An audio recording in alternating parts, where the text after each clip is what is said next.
Hello, everybody, and welcome back to Scarfy Spurs Talk. And today I'm joined by a fantastic panel as we review Game Week 12 of the Premier League and also look ahead to Game Week 13. One of my guests being John. John, how are you? Big up to you, Louis. Thanks so much for having us on. And if Harry's listening, big up to Harry for giving me the opportunity to come on your channel again. So, hi to you, Zach, Barney, and everyone in the chat. Hiya. Thank you for joining me today. And another one of my guests, Zach. Zach, how are you? All right, thank you. How about you? I'm great. Thank you for Yeah. asking. Thanks for having me on, and same to Harry as well. Nice to meet you guys. It's a pleasure to be joined by you and one of my good friends as well, Barney. How are you, Barney? I'm good, thanks, Lewis. Good to see you again, and Zach and John. Good to be doing the show with you and Harry. Thank you for inviting me on. Yeah, no, it's great to be joined by you. And well, why not kick off and we'll go straight into it. Where on Saturday there was a 12:30 kickoff to kick off the game week, and it was Leicester versus Chelsea, which resulted in Chelsea beating Leicester 2-1.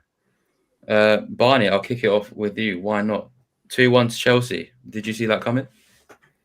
I did. Chelsea are on form and they've got goals in them. Leicester obviously made a late run of it towards the end, but when you've got the likes of Jackson and Fernandes in your team getting the goals, I saw a bit of the game and they looked really, really good, to be honest. Chelsea did. Was it a close range goal, wasn't it? For I think the Chelsea goal, is that right, or the Leicester goal? Nicholas Jackson's. Yes. Yeah, it was. Yeah. No, it was a decent finish, and you never know. Sometimes Leicester, they will want the points being down there, and being at home, it's always a tough place to go to the Leicester Stadium. So Chelsea will look on that win. It's really good. They're up there. They're third in the table. So they'll be really, really pleased with that. And they ground it out very well. And it was a good assist for the goal on 15 minutes for Jackson as well. Yeah, definitely. Zach, I'll come to you. Do you echo what Barney said? Yeah, I have to admit, I think that, again, Leicester have been lacking in goals and Chelsea have been doing quite well in that department. So I think that it was quite an expected result, to be fair. Yeah, definitely. I'll stay with you because I want to talk about Leicester not too long after that result sacking Steve Cooper. And it wasn't we're only 12 games into the season and our first manager has already been sacked. Did you see that coming? Yeah, I didn't actually. I was quite surprised because although, as I said, they're lacking in goals, they're doing quite well, especially since I was talking to some Leicester fans before the season. They were predicting going straight back down easily. So them sacking the manager was a bit unexpected. But then again, I guess if you're down there, then it's worth a change. Yeah, definitely. John, I'll bring you in on this. So again, Steve Cooper, what do you make of that? And then if you're a Leicester, who do you think you might look to bring in? Well, first off, I'm on that second Steve Cooper. To be fair, it was on a hiding to nothing before you joined the club, yeah? You can't really have a Forest legend managing Leicester City. That is the thing. But he was brave to take the job on, yeah? But I didn't think that appointment wasn't going to last the season, to be fair, with Steve Cooper in charge, yeah? Because I think the owner made a mistake on that, appointing him. But look, at the end of the day, Leicester got lucky this season. They got away with it at Ipswich. They got away with it against Southampton. Yeah, well, they should have lost those games and come out to win. So a gift.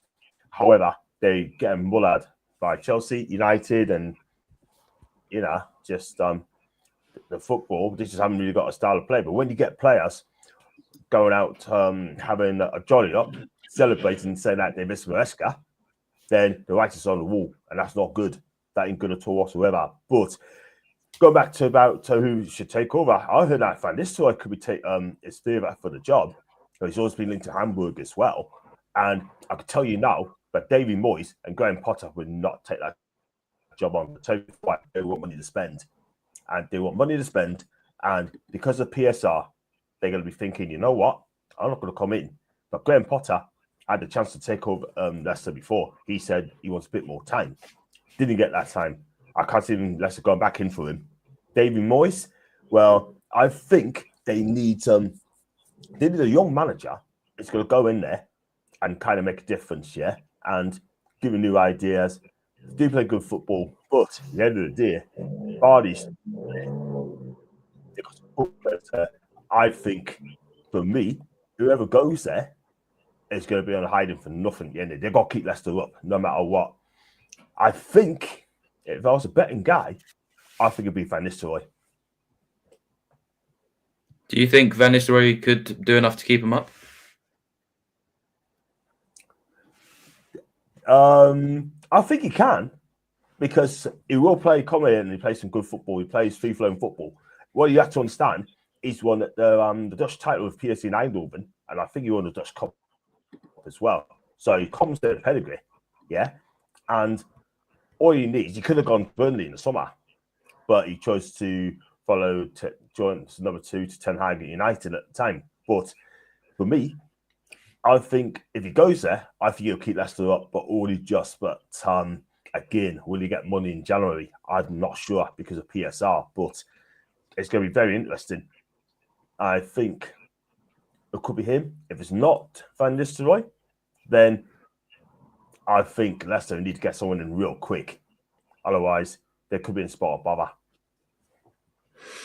Yeah, definitely. Thank you for your takes on that game, and we'll definitely move on to the next, which was an Arsenal 3-0 win over Nottingham Forest. I mean, personally, as a Spurs fan, I was hoping that Forest would put up a bit more of a fight, but unfortunately, it did not go that way. Zach, what did you make of that game?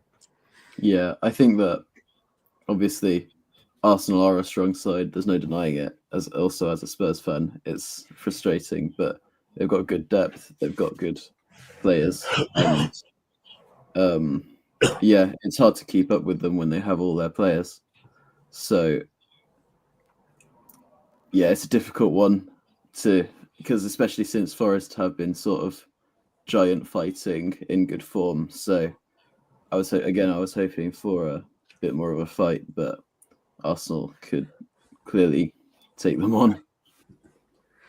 Yeah, definitely. Barney, I'll come to you. I mean, it was pretty clear how much Odegaard impacts Arsenal, and it was certainly felt against Forest.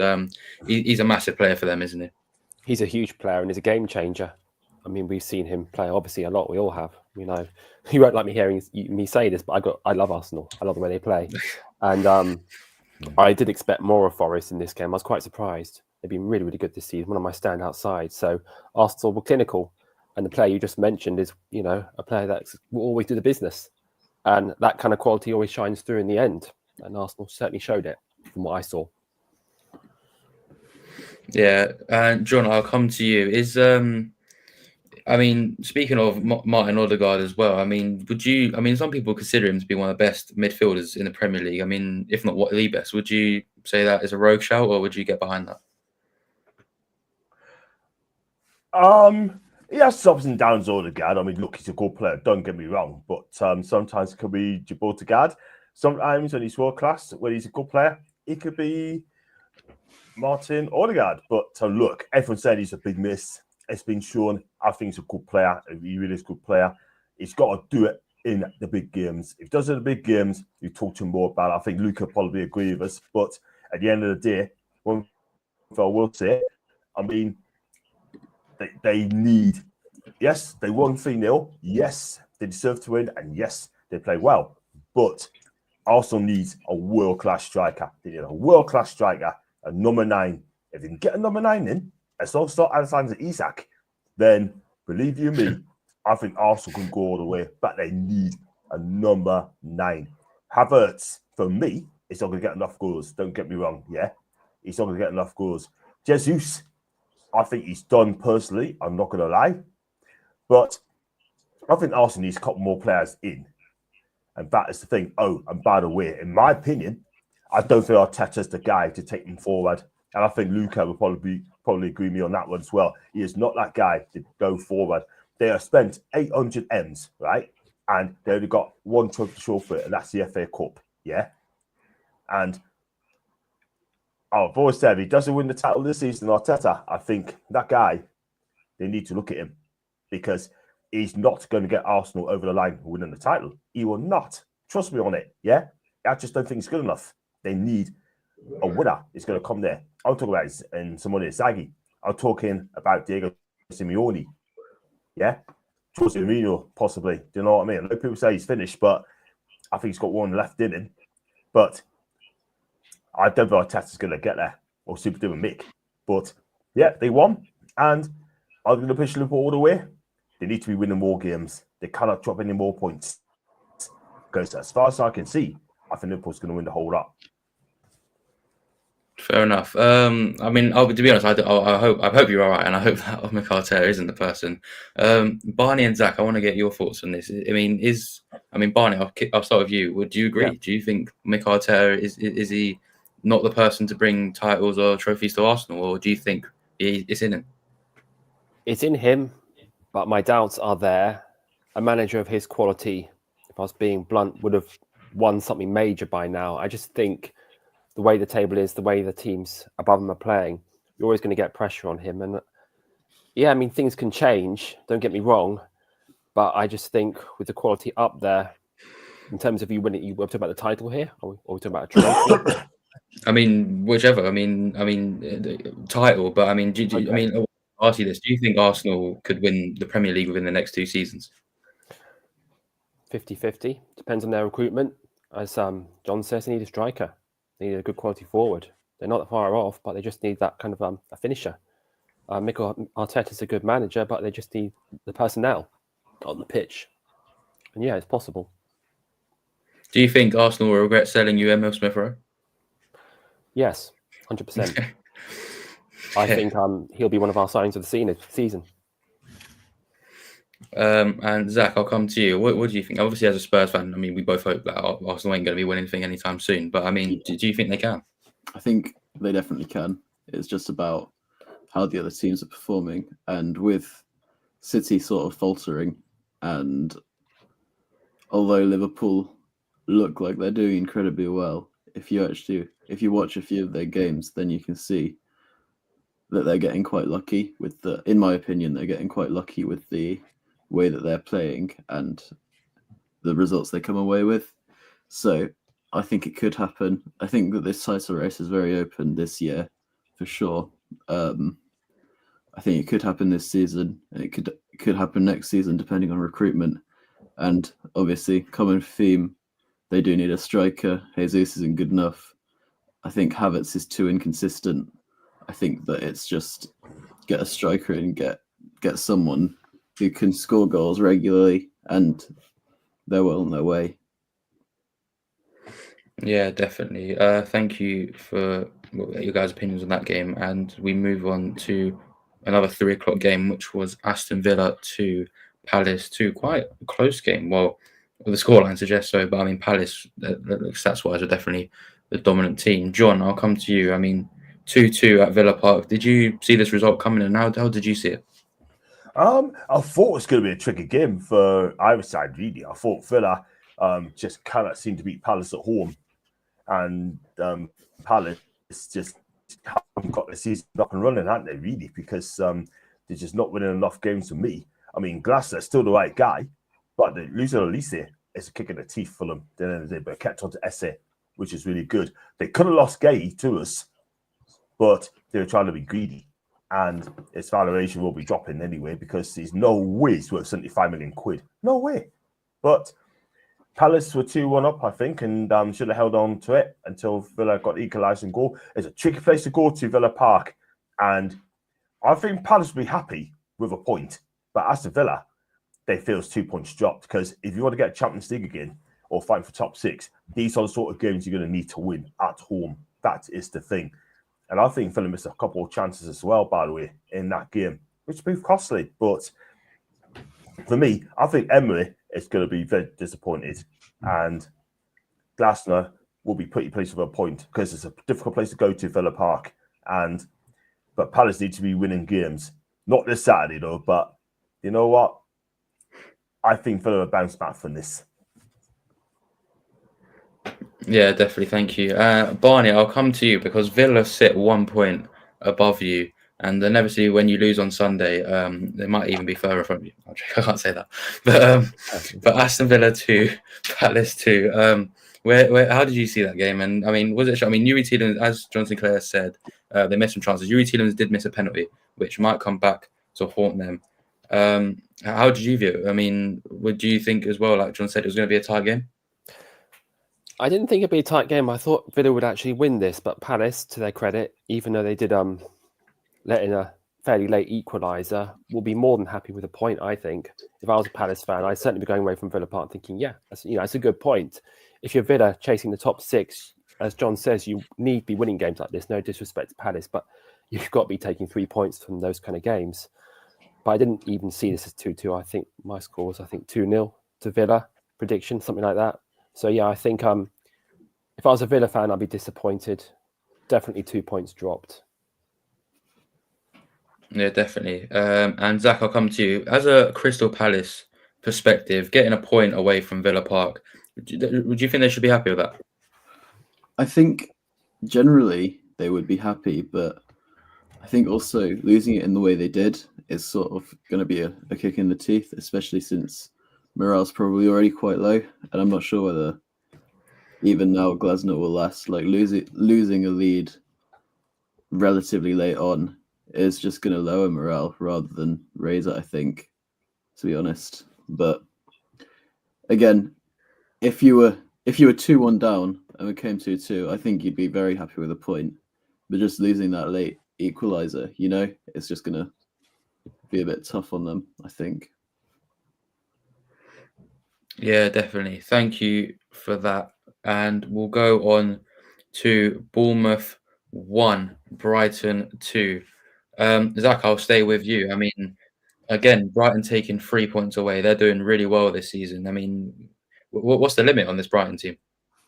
Yeah, I think that as someone who has been following Brighton since they were in the Championship, because I've got relatives who support them, I think that they're doing incredibly well. I think that their recruitment's been all right, as in, incredible.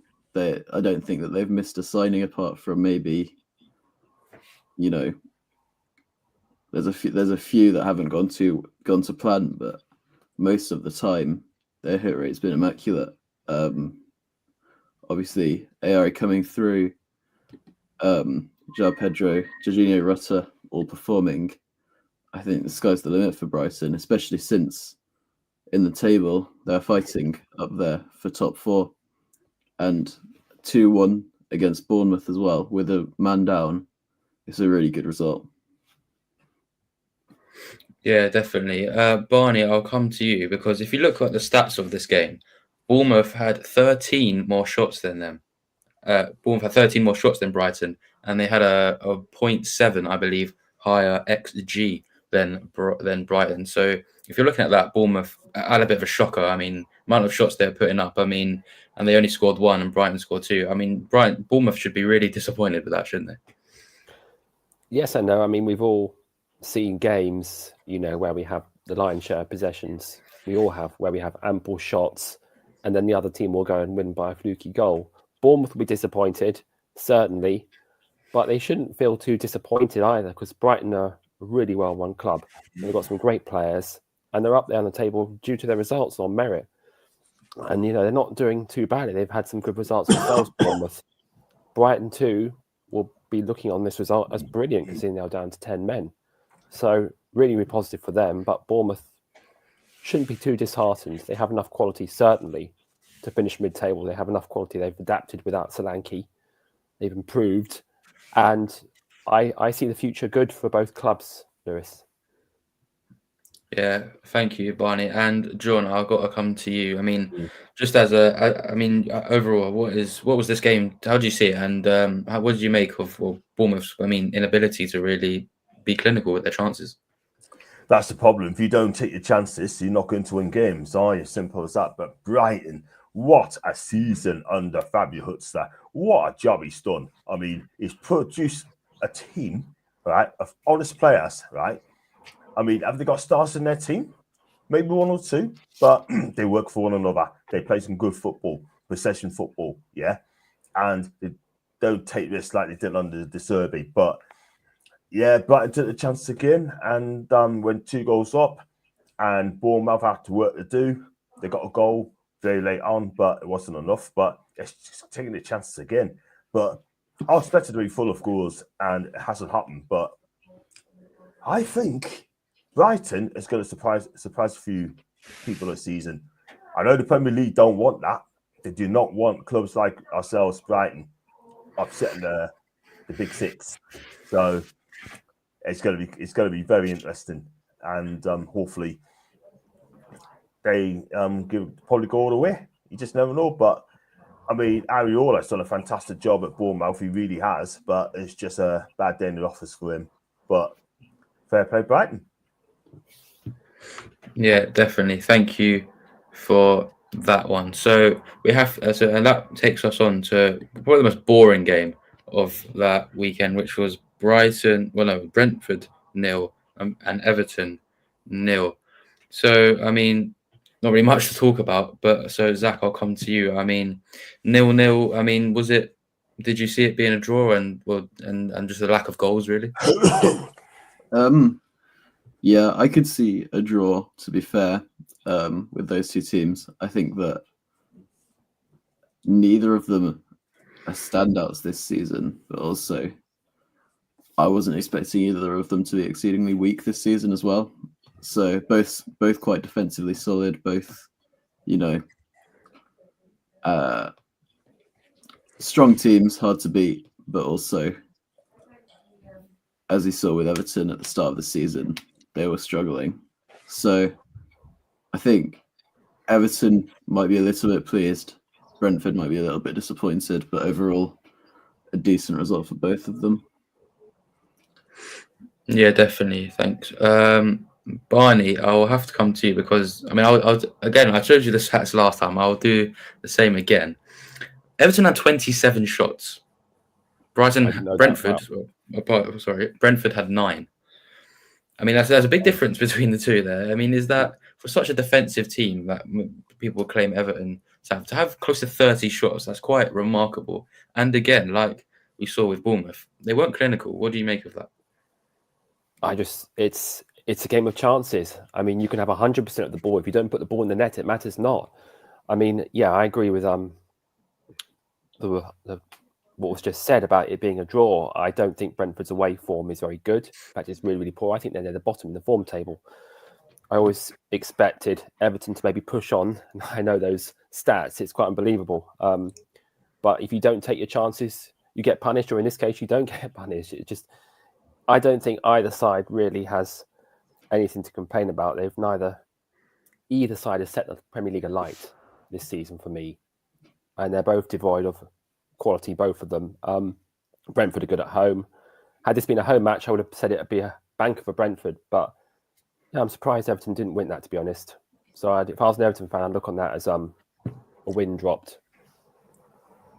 Yeah, definitely.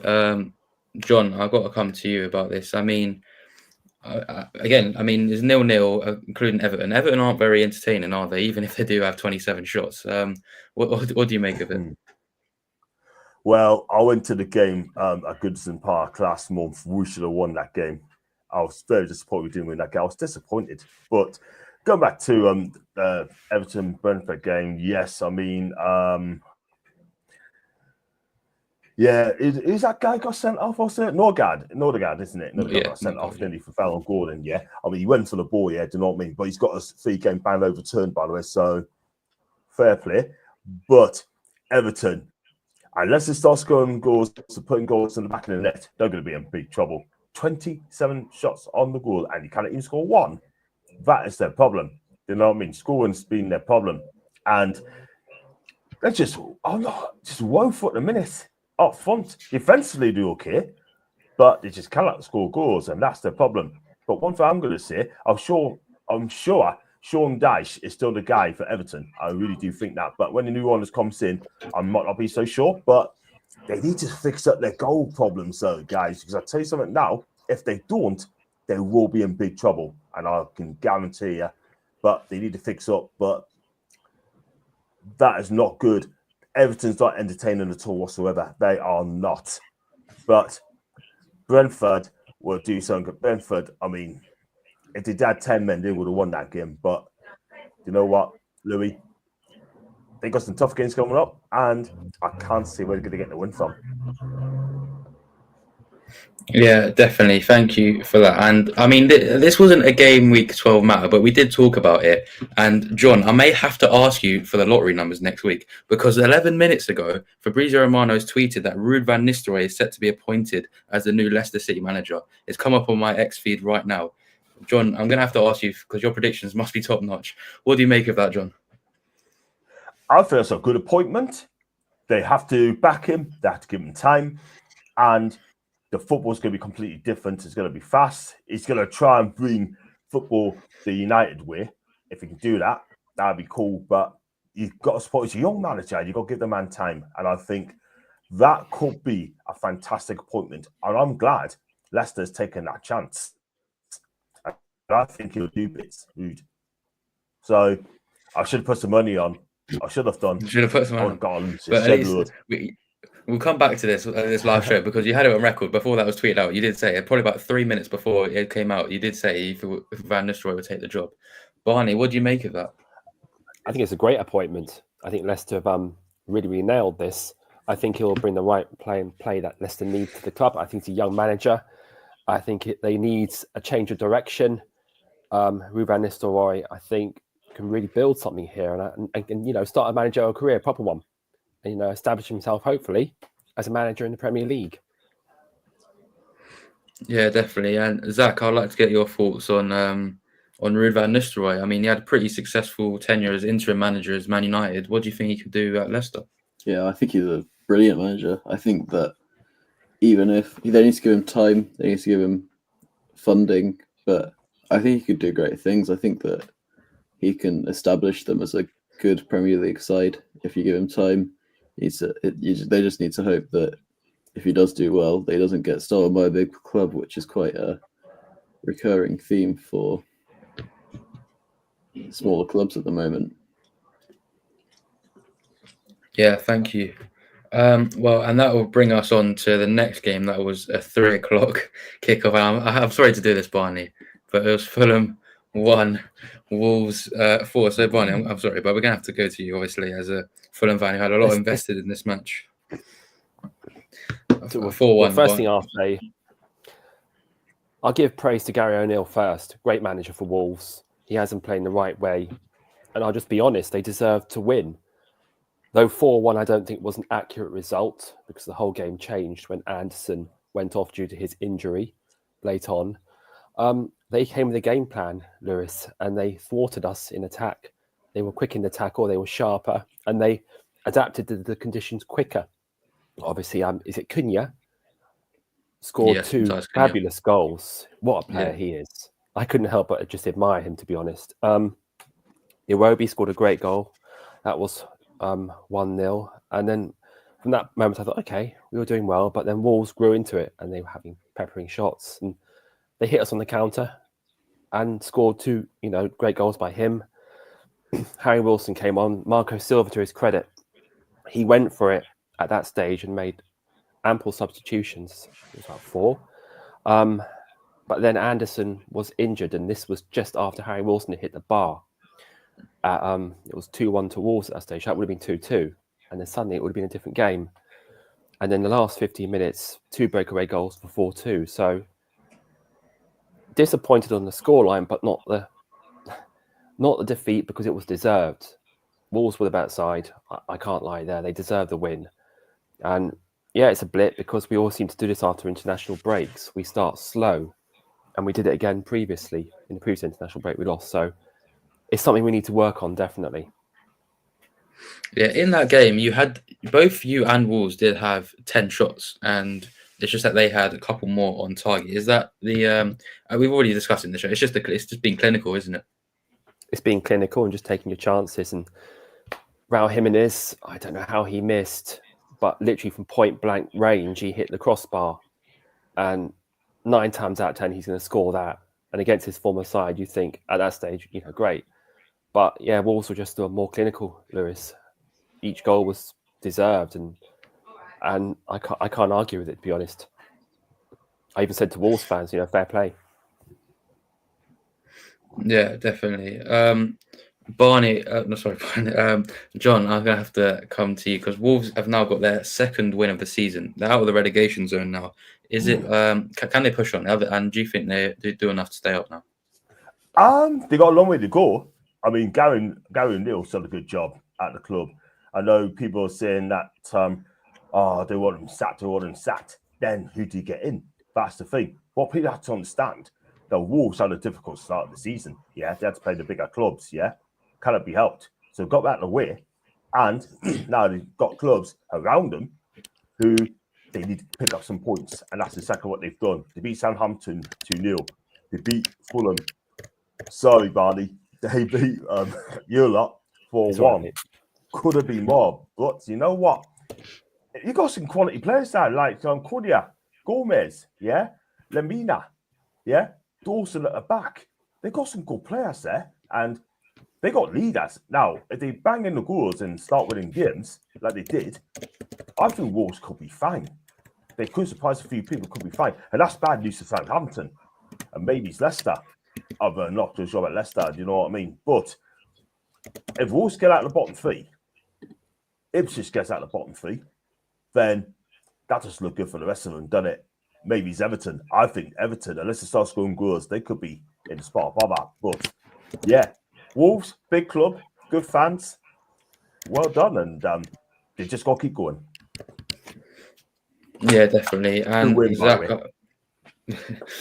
Zach, I'll come to you. What do you make of this game? And I mean, Fulham aren't too far behind Tottenham in the league, so we'll talk about that game later. But I mean, what did you make of Fulham losing 4-1 to Wolves? I think it definitely was a surprising result, but I think that's what Wolves are going to do from now on because, as we already said, they played most of the big teams already, and now people are going to underestimate them, and perhaps that's what's happened with Fulham, and it might happen again because no game's an easy game for any side in the Premier League, and I think Wolves have been underestimated by quite a few people because I've moved quite close to Wolverhampton, so I'm in a zone with lots of Wolves fans. So it's 50-50 split between we need to sack O'Neill and give him time. And I think that if you give him time, then he's a quality manager, and I think that they'll be fine this season. Yeah, thank you for that. I mean, I definitely think Wolves, could stay up if they keep going. I think he's a great manager. And to be honest, before Thomas Tuchel was even spoke about for the England job, I was actually wouldn't minded him even if he was to take that job, I'll be honest. But I'll move on to my favourite game from the weekend, which was all right. It was only Spurs beating Man City 4-0 at the Etihad. It kind of made my weekend. Zach, I've got to stick with you because this might be one of the best games I've watched as a Spurs fan for quite a while. Yeah, what did you make of it? Stop smiling on that weekend. Couldn't stop smiling. It was a brilliant result. I think that game is the epitome of handball, and it shows that we can beat any side on our day. Even with the injuries to key players and playing with a weak centre-back pairing, I think that we've done really well. I think that it shows that everybody who was calling for Ange to be sacked is wrong and foolish. I think that Ange is the perfect manager to take Spurs on. I think that we can do great things with Ange in charge. And obviously, Maddison, Kulusevski had brilliant games, and I think it was just an incredible game for everyone who enjoys football, to be honest. Yeah, definitely. I have to ask you as a Spurs player. I mean, when Maddison was named on the team sheet, I was actually questioning it a little bit, I'll be honest. But I mean, he humbled me quite not too long into that game. What did you think of Maddison's performance? Yeah, I think that I tweeted before the game I would prefer two defensively minded midfielders and one attacking rather than two attacking and one defensive. And so I didn't mind the personnel as long as we had that and we did because Kulusevski was moved to the wing. It meant that we had two defensive-minded midfielders, which I think did help because it broke down their midfield, which is already quite weak because they're missing Rodri. Yeah, definitely. Barney, I have to bring you into this. I mean, Fulham did very well, and I did say this on last show, I think, when you played Man City, and I will obviously remember that because you played pretty good. I mean, what did you think of Spurs against Man City? Yeah, I as I said before, I had Man City fans come up to me and actually say you're one of the best sides to come to the Etihad, and even though we lost, that was really, really nice. But Spurs, monumental win. I mean, wow, beating City in the cup, beating them in the league, clean sheet as well. Maddison, Kulusevski, Johnson, Pedro Porro, all brilliant goals. And I've got such admiration for Ange. Obviously not on Sunday, but I've got such admiration for Ange at the moment. He's a fantastic manager, and he's so Spurs. He suits the club down to the ground, and I genuinely 100% think he'll win Spurs something with the next season or two. I really hope you're right. I mean, I very much hope you're right there. And John, what did you make of Tottenham beating Man City? I mean, did you see it coming? I definitely didn't see it coming. I didn't see it coming, but the way Man City's been playing off late, I thought Spurs would find a way of winning this game. I can't lie, but I was shocked when it was 4-0.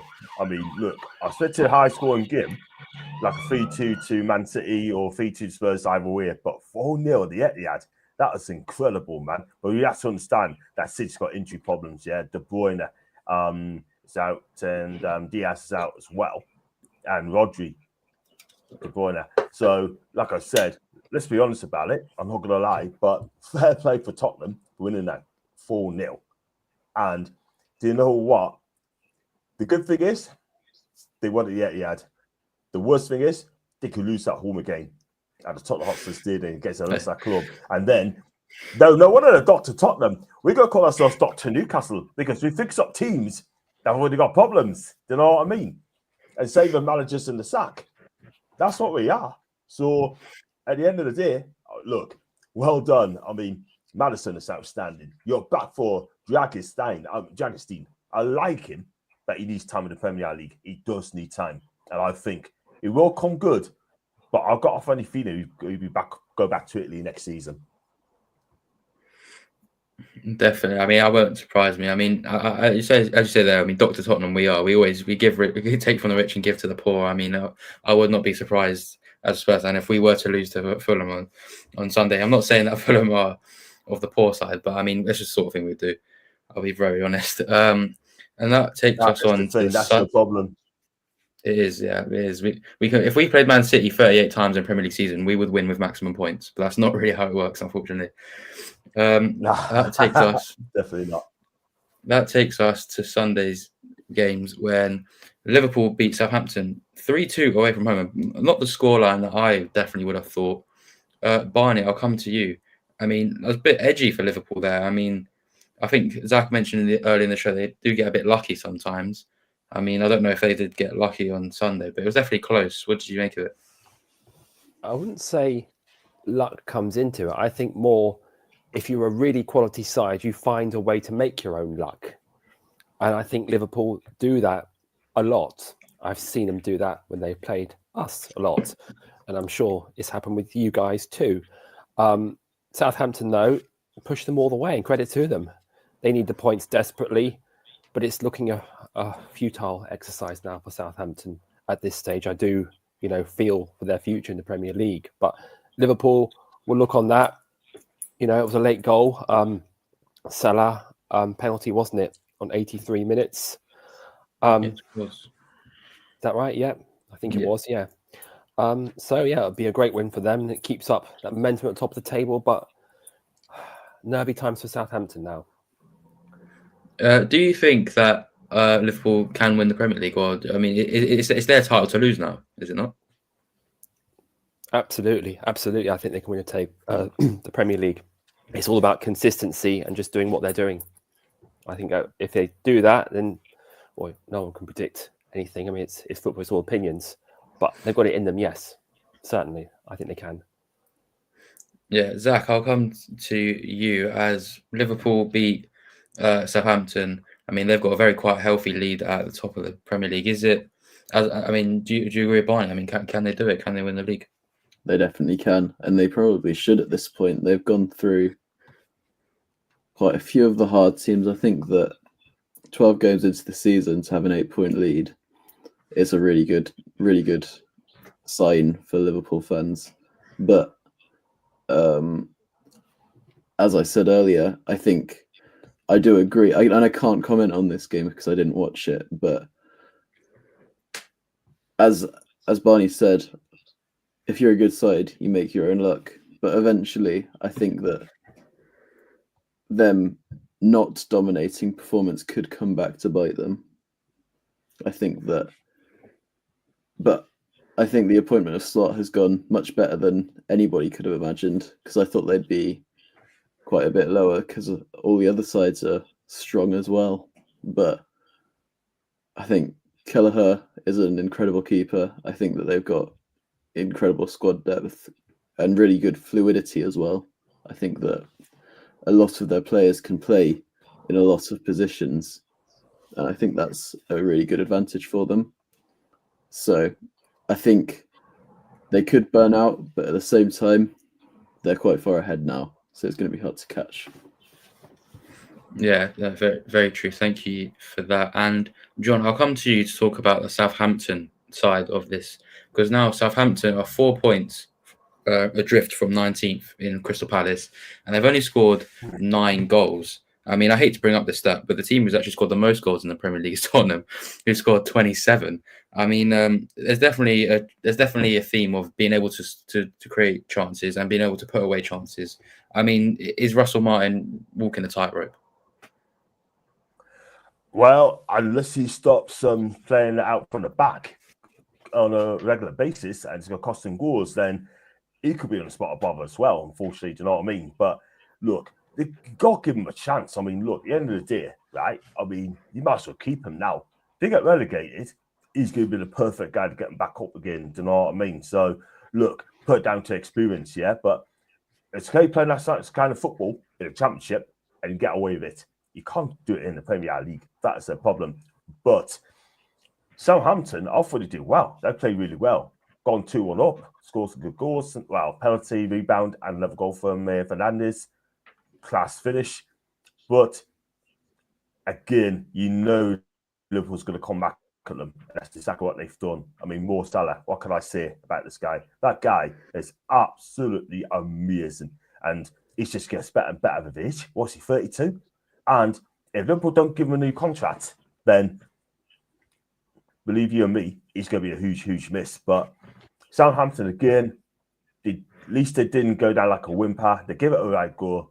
Good on them. And it looks like now they're going to have to take some positives out of the club, out of the game, move on to the next game.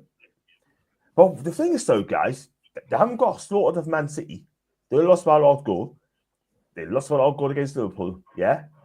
And that was that. But for me, Southampton need to tie that at the back. If they score goals and tie that at the back, they never know. I mean, 4 points adrift doesn't seem a lot, but they cannot go too far behind. Otherwise, they could be down. Yeah, definitely. Thank you very much for all your guys' opinions on that game. As we move on to the 4:30 kickoff, try and get my words out, on Sunday, which was Ipswich 1, Man United 1. Ruben Amorim's first game in charge of Man United. Barney, I'll come to you. How well did you think he did? I think when a new manager comes in, you always get new manager bounce sometimes, and you think, they're going to come in and sort of make immediate impacts, but it doesn't usually work like that. So I think Manchester United are a club, that need to build up again and establish themselves again. And it's going to take time. I wouldn't call this a disappointing result.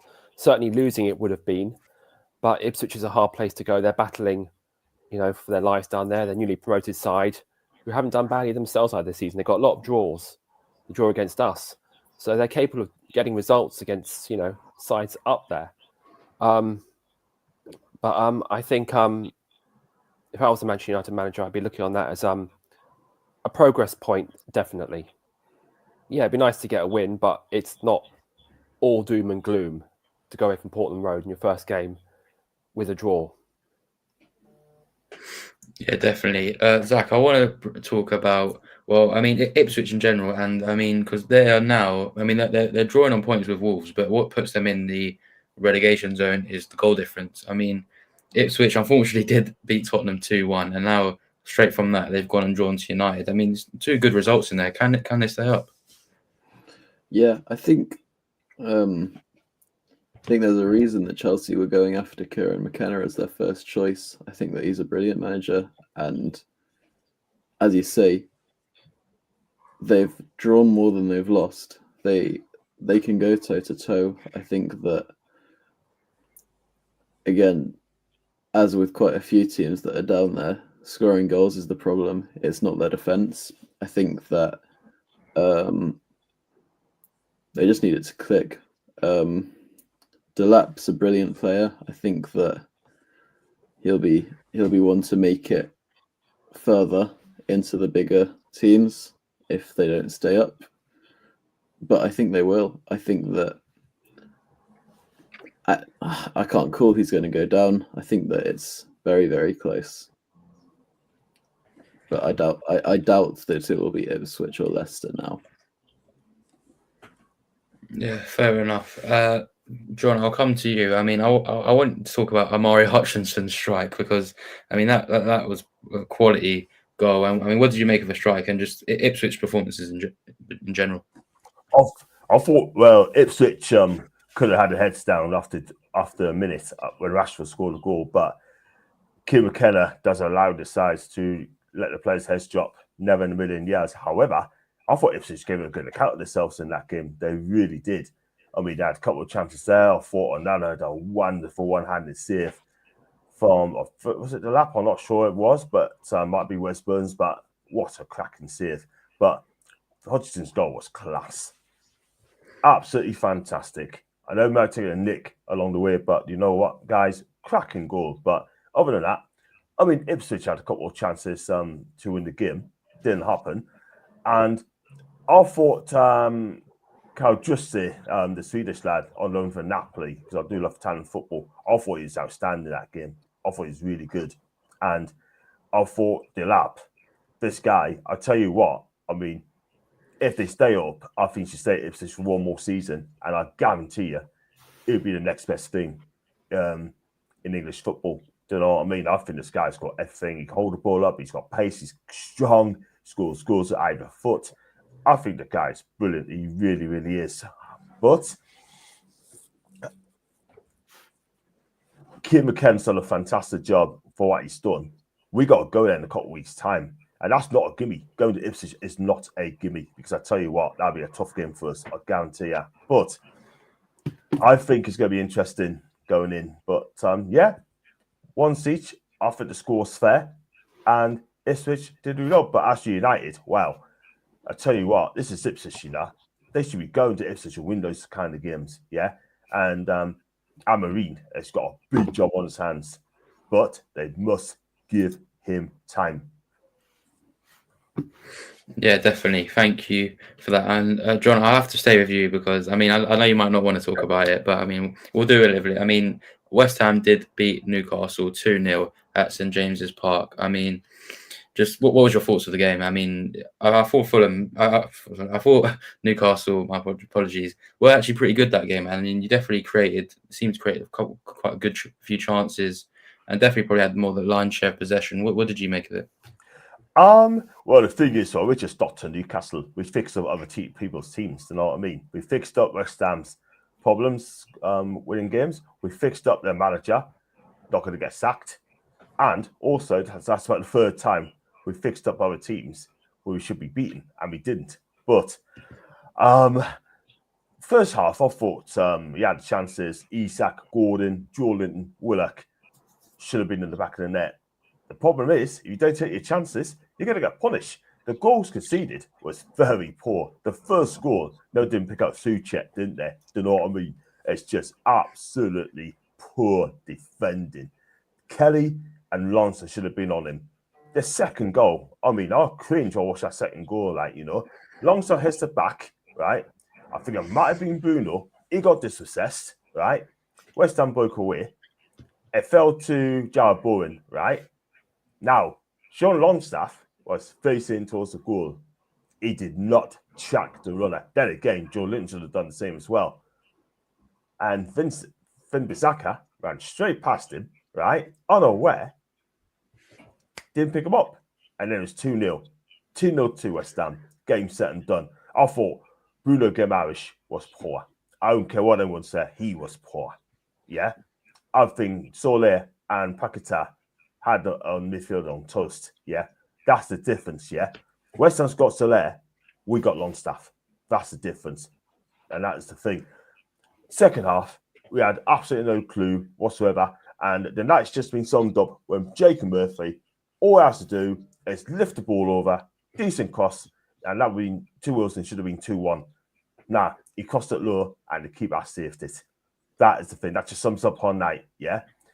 We need to fix up. And Eddie Howe, as much as I love him, yeah, I think he needs to start playing Tonali now and drop Longstaff. And people saying that Longstaff is a local hero, he's a local lad. Yeah, so is Saka. Saka's a local lad to Arsenal. Yeah, let's be real. Yeah, Rashford is a local lad to United. Not been great, hasn't he? Yeah, but Sean Longstaff is not good enough to take where you want to be. Yeah, Sanchez Tonali must be starting games because I think he's getting a bit peed off now in Newcastle not getting games. It's been fantastic for Italy and it's been fantastic for Milan. Why Eddie Howe's not picking Tonali, I just do not know. Yeah, because this guy needs a run of games. Given straight 10 games, Sanchez Tonali would do bits. Yeah, this is the thing, guys. This is the thing. He's a world-class player. He's an Italian international. Yeah. Is there something going on between Eddie and Sandro? I don't know. But one thing I'm going to see, right? He's got to play Tonali on Saturday. If you are to beat Palace on Saturday, by the way. Yeah, definitely. I will ask you this because you're currently sitting in 10th. You've got 0 goal difference. I mean, you've scored 13 and also conceded 13. I mean, as a fan, I mean, where do you think you can maybe push on to this season? Is it maybe a Conference League, Europa League, or where do you think you can go as a fan? The thing is, the way we're playing at the minute, we've just been too inconsistent this season. Do you know what I mean? We're 10th, yeah? We need to push on. I think these next 3 games, right, it's going to be Palace, Liverpool home, right? We can forget that. Brentford away and Leicester at home and Ipswich away. That will tell us where we're going to be as a football club between now and the end of the season. I don't mind finishing 6th this season. I'll take 6 all day long. And that gets us Europa League. But if we don't get Europa League football this season, or any European football this season, I do feel we're going to lose one of the big stars at the football club. Yeah. And I'll be worried for Eddie Howe as well. I'll be very worried and concerned about Eddie Howe as well to take our club forward. Yeah. But I'll take 6 all day long, guys. But at the minute, we're just too inconsistent. Yeah, thank you very much for your take on that game. Barney, I mean, I'll come to you here. I mean, to be honest, I didn't expect West Ham to beat Newcastle. I mean, did you? I didn't, certainly not. I mean, I didn't actually see a huge amount of this game, but I watched snippets of it. And given Newcastle's previous results, this game is a big shock to me. It's inconsistency, especially with Newcastle at home. I always associate that with being a fortress, St James's Park. So these are the kind of games that if Newcastle want to challenge for the top 6, they need to win. No exceptions here. So this is definitely 3 points dropped from Newcastle's point of view. And West Ham will look on that as a fabulous away win. Yeah, but deeply disappointing if you're a Newcastle United fan, for sure. Yeah, definitely. And Zach, I'll get your opinions on this. I mean, coming from a West Ham point of view, I mean, they're now 14th on 15 points. I mean, they're only 4 points behind us, and we're currently in 6th. The table right now is very packed together. But for West Ham, was that a must-win game? I think it was, especially for Lopetegui as well. I think that Lopetegui needed to win this game and so did West Ham. But yeah, I think that Yeah, the narrative is that Lopetegui's been poor for West Ham, but as you say, they're only 4 points behind us, and I don't know whether that's because we've been dropping points and inconsistency, or whether because West Ham are actually quite underlyingly quite a good side. But I don't think that the West Ham fans are too keen on Lopetegui, and I think West Ham will be pleased with this win. I think at any point you have to be pleased beating Newcastle at home. Away, sorry. Beating Newcastle away is a good result. Yeah, definitely. Thank you for that. And that's game week 12 done. But I mean, game week 13 is just around the corner. And the first game of that is Brighton v Southampton, Friday night football at 8 p.m.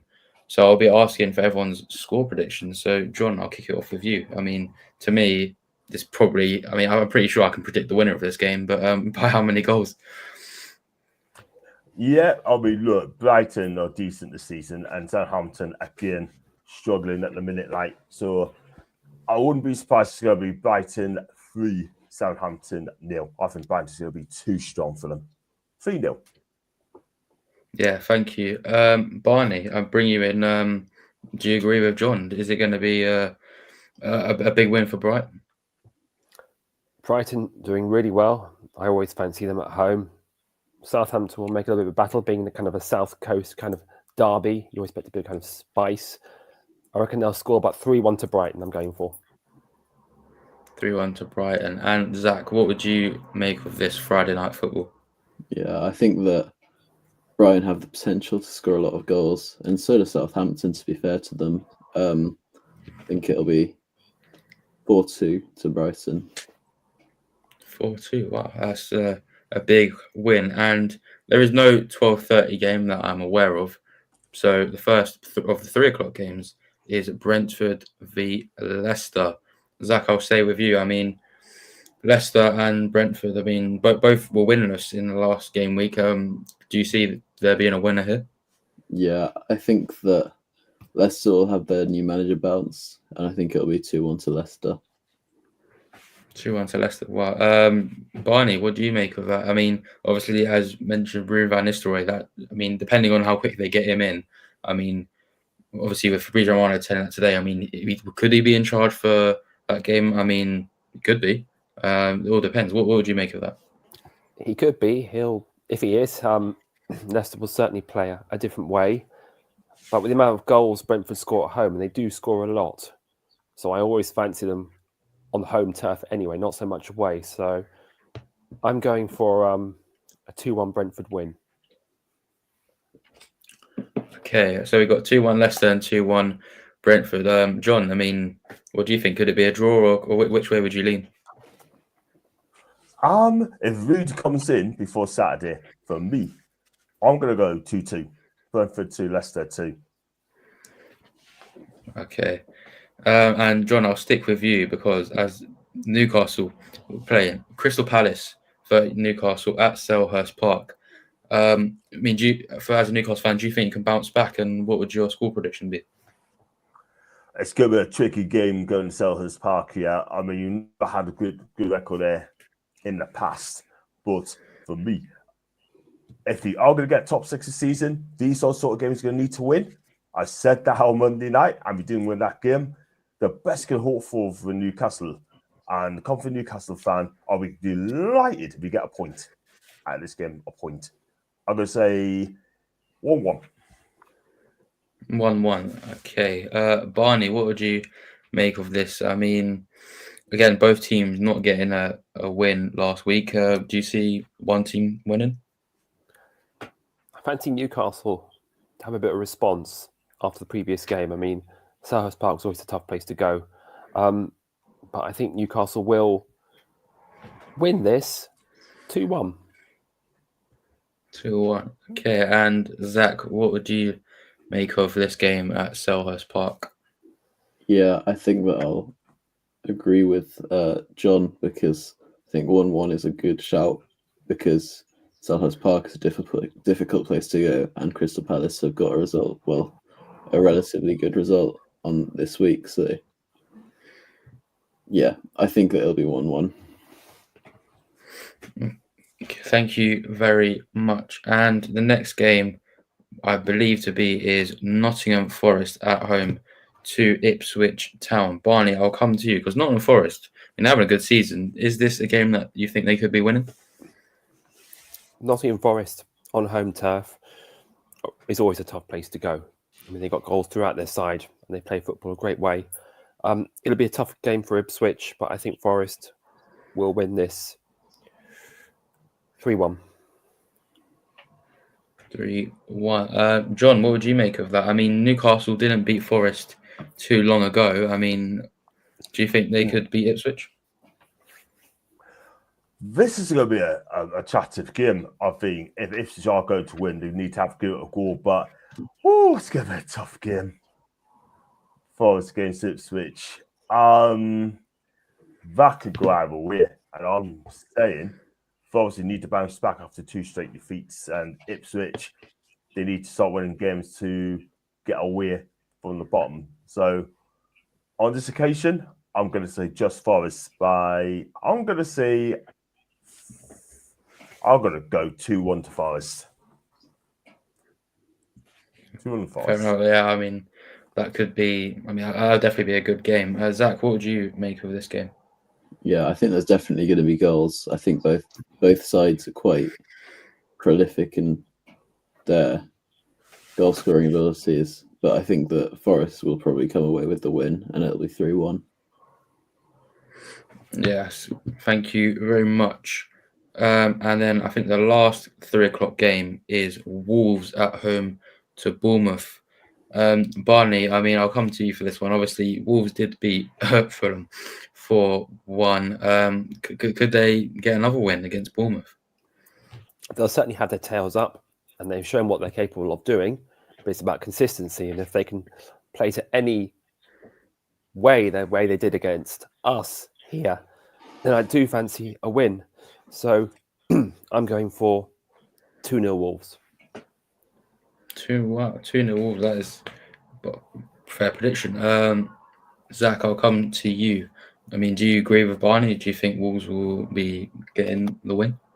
No, I think that Bournemouth are a strong side, and I think that their win against Fulham was a good win, but I think it'll end there, and I think it'll be 2-0 to Bournemouth. Okay, and John, what do you make of it? Where would you say Bournemouth or Wolves, or maybe even a draw? What do you think? I wouldn't be surprised if it's a draw, but I think the way Wolves are at the minute, I mean, they're going to have that boost beating Fulham. I think they can go away, but I'm going to be safe. I'm going to say Bournemouth to win by goal to nil. Yeah, fair enough. I mean, I wouldn't be surprised if Bournemouth were to come out on top. And then that takes us on to the 5:30 kickoff, which is quite not a good encounter. I mean, West Ham at home to Arsenal. I mean, I already know who I want to win that game. Zach, who would you want to win that game? And what's your score prediction?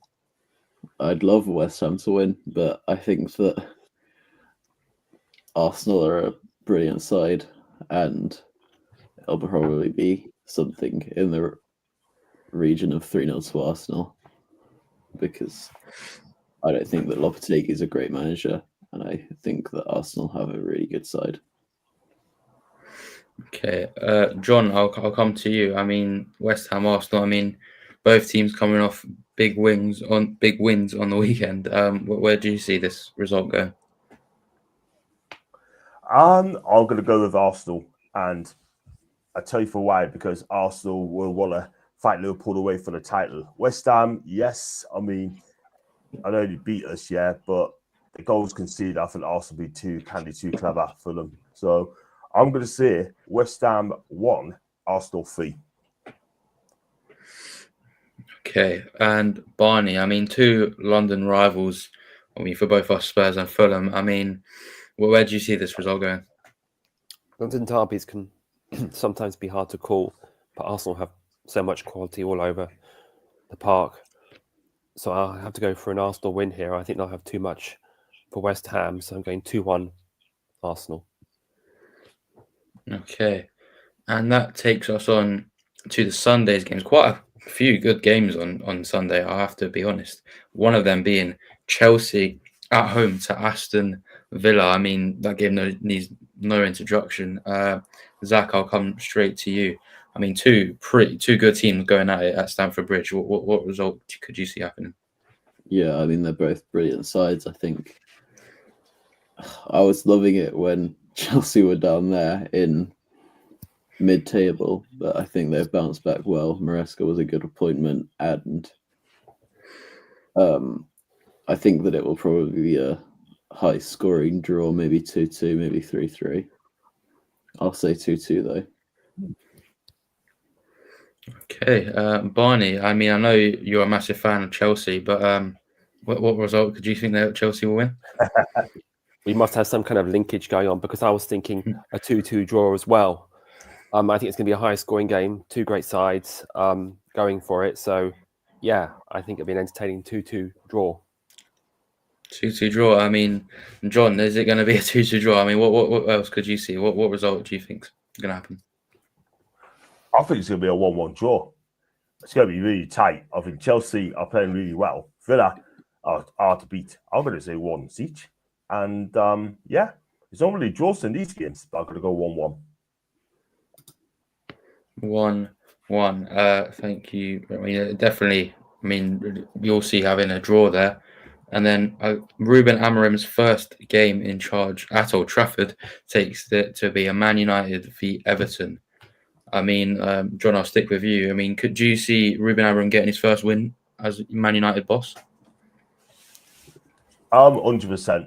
I mean, Everton are being poor at the minute. I know they're going to make it tough for them, but look, I think United's going to win this game convincingly. I'm going to say 2-0. 2-0. Zach, I'll come to you. I mean, do you echo that Man United will get their first win under Ruben Amorim? Yeah, I think that Everton will continue to struggle to score goals, and Amorim will win his first game, and I think it'll probably be by 2 goals. I think it'll be 2-0 as well. Okay, Barney, I mean, what do you think? Is it, I mean, Ruben Amorim's first game in charge, I mean, both teams drawing last game week. What do you think? Is it going to be a win for either team?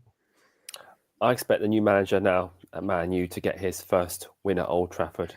I sense a new start for them, so I'm going for 2-1 Manchester United. I think Everton will get one back, but I think Man United will win 2-1.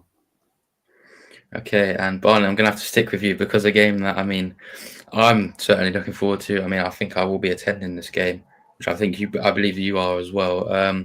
Tottenham v Fulham, a game which I don't really know what to say about it, but I hope you can enlighten me. What do you think? Don't know what to say either. It is a tricky one. It really, really is. I actually don't know generally what to say. I'm not going off the previous result at all, because I just don't think that was reflective of what we're about. And if I can give a prediction, if you want to hear one. I would like to hear one, yeah. Okay. If we turn up, I think we can give you a game, certainly. I think it depends if players like Emil Smith-Rowe are on fire, if Anthony Robinson can get his assists down the wings. Iwobi has been key for us. Going to be brave and say 1-1. Fair enough. I mean, I have to be honest. I do think it will be a 2-2 draw. I can't really see us winning. I mean, I'll be honest. Zach, what do you think as a Spurs fan? Do you think we can? I mean, we've just beat Man City, so surely we're probably in for a loss of our consistency at this point. Yeah, exactly. That's what I'm thinking. It's always hard to call Tottenham after a win. That's the problem. I think that's our problem just all around. I think if we're good, then we're unbeatable. But if we're poor and lackluster, like we occasionally are, then it can be anyone's game. And I think that I'll be hopeful and I'll say 2-0 to Tottenham, but it could flip around and be 2-0 to Fulham as well.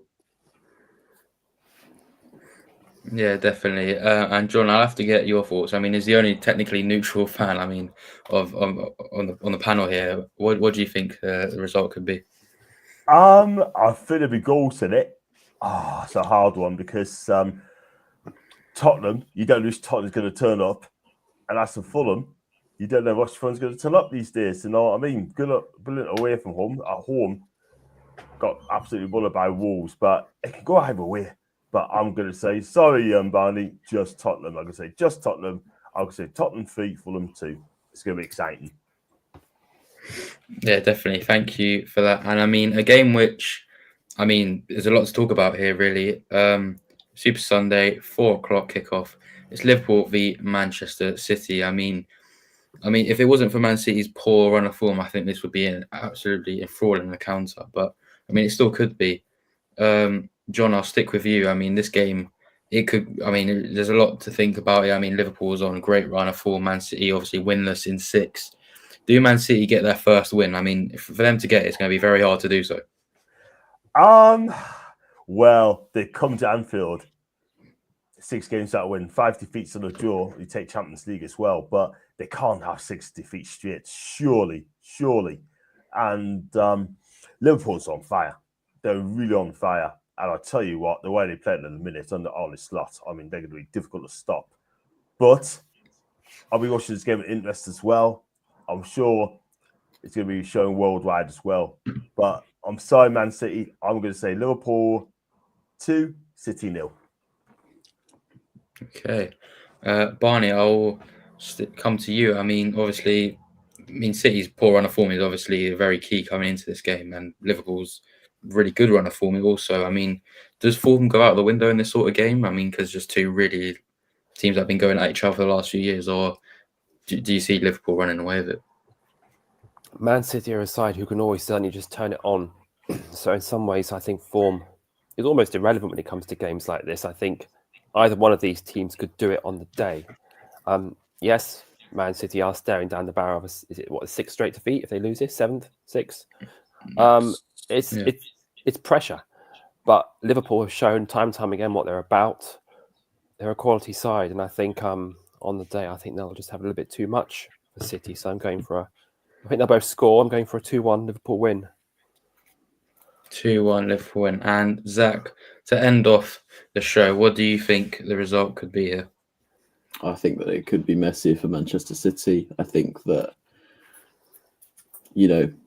losing 5 on the bounce and then drawing 2, although no, all credit to them, but a Dutch side in 4th place in their league. Not losing, drawing, but still, it's poor. And against the side that's at the top of the Premier League, it could be messy. I think it could be a repeat of this week. It could be 4, it could be 3, it could be 5. I think it'll be high scoring for Liverpool and poor for Man City. Okay, thank you very much. And that rounds off this week's of Premier League show. Thank you to all my panel, as always.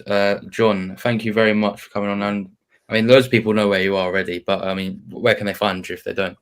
Well, first off, Lewis, thank you very much indeed, Zach and Barney, and thanks for Mr. Scarf as well for inviting me on this channel as well. So if you'd like to find me on my channel, it's John Sinclair TV, and I do like live shows, match previews, reviews and that, but I've not done a live show of late, but we'll be back very soon because I've been so busy doing like hospitality vlogs, match day vlogs as well, like the lower leagues as well.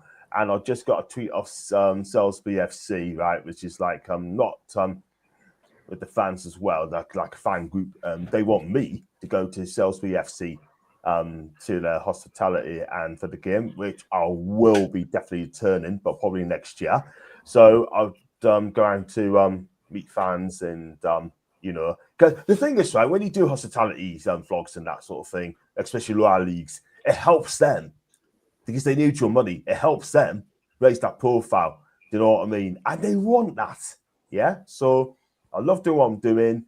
That's my niche. And keep watching my channels, and I'll be doing more matchday vlogs, hospitalities this weekend. So watch me out. Thank you. You do brilliant stuff, and thank you very much for coming on the show. Zap, my first show with you. It was great to be on there with you. Where can people find you on your social medias?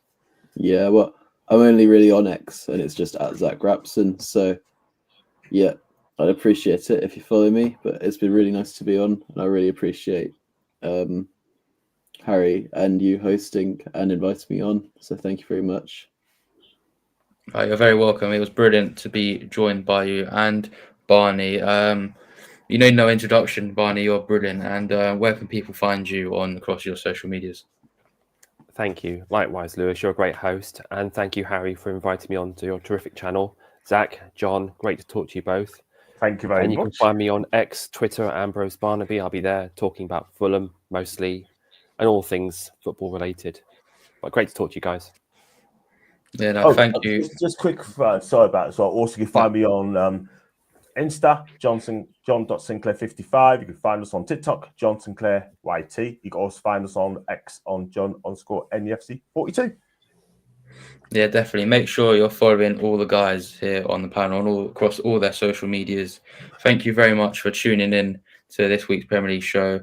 And make sure you're also following our founder, Harry Scarf, which is Harry Scarf22 on X, and Scarfy Spurs Talk YouTube channel. Make sure you're subscribed. Thank you very much for joining, and we'll be seeing you hopefully very soon.